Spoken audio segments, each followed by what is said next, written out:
All right, guys, so today we're going to be using our research from last class, and we're going to start to design our backgrounds for our artwork. To do this, we are going to start by drawing 3 boxes, which I already did, and then you're going to label each box. So my first box is going to be my food box. Then I'm going to do my environment box, and my last one is my body box. Now, each one of these thumbnails has a different focus. And not only are we going to focus on something different, but each one should look like a work of art on its own. So for food example, it says that we need to focus on repetition. That means repeating an item. So I think I'm going to do oranges or orange slices. So that means I can start by making some oranges. Maybe I only want to do like 3. I think I'm going to do them different sizes.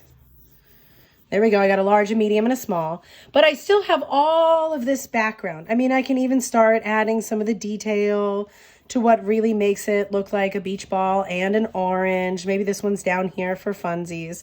So I want to start thinking of what else I can use to fill this background. And I think that I also want to use orange slices. Now I can change those, not only their size, but even their direction, and I can overlap.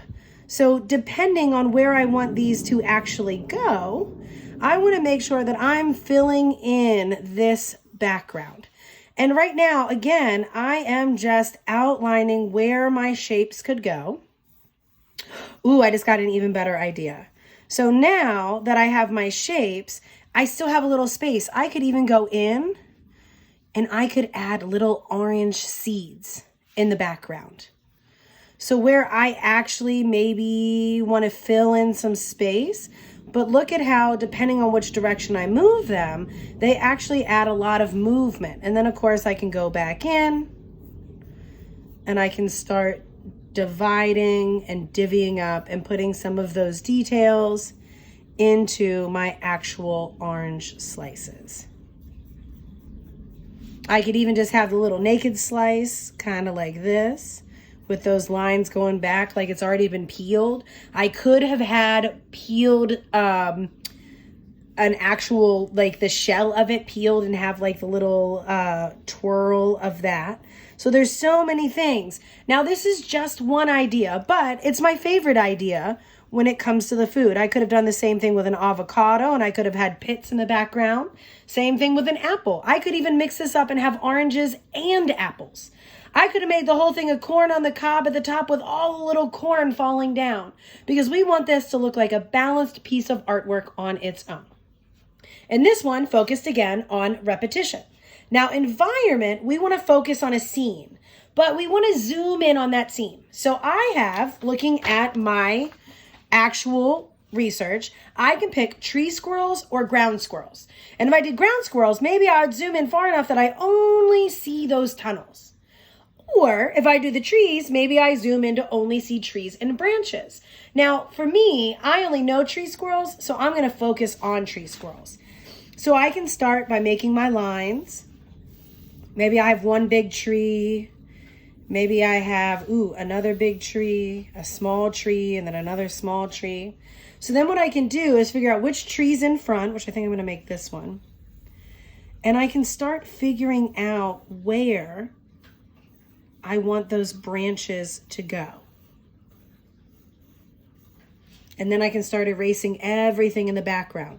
So notice how I'm zooming in on one of those aspects, but it's of the environment, but it still looks like an environment. And that's what I want to see. So I don't want to see the full sky and the full land and have it just be a picture. Instead, I want to see a zoomed in version, of that environment. Maybe we'll make another one go in there. For me, when I do my actual final project, I want to make sure that I know exactly what type of tree I'm drawing instead of just guessing what these are. I think the ones that look kind of like white would be really cool. And look at how I can then even go in and add either some bark or some detail to these trees to figure out what I wanted. I can even color in the background just lightly so I can see where trees are and where trees aren't. And look at how this already makes my trees start to stand out a little bit more. But I do need to add some branches to that one and some branches to this one over on the side. But since I don't want to take up your whole time, I now have two, my food with repetition and my environment that makes a close-up version of the scene. Now, the last thing you have to do is a body detail. We should not, again, see a full part of your creature. Instead, you want to focus on something fun. So I could, since mine are squirrels, I could focus on just the ears. Or I could do just the tail. Maybe I've just focused on that belly coming down with all of that soft fur. I mean, I really liked that action shot. Oh my gosh, that's it.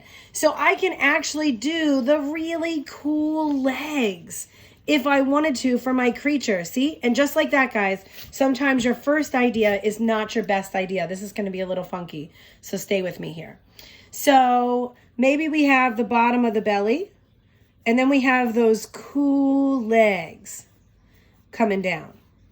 So again, I just want to focus on those legs. So then maybe I do the same thing on this side. So I have the belly, drawn upside down a little harder, and coming out to the legs, and then coming back up. So look at how, that's crazy drawing upside down. Just turn your paper, guys. Look at how I just made a piece of artwork, and I could even have fun. Maybe this one has a tail coming to that side, and this one has a tail coming over here to this side. So look at now how I started making this a body detail. I could even go in and add little feet all over this to start filling in some of that background. So I want you guys to be creative. I want you to think about how you can make your design a full piece of artwork on its own. And look at how this is already bringing mine to life. Let's add another little finger over here.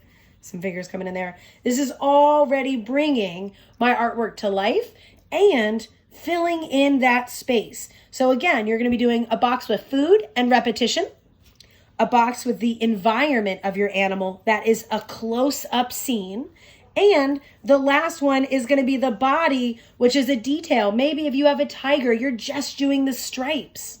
Same with a cheetah or a zebra.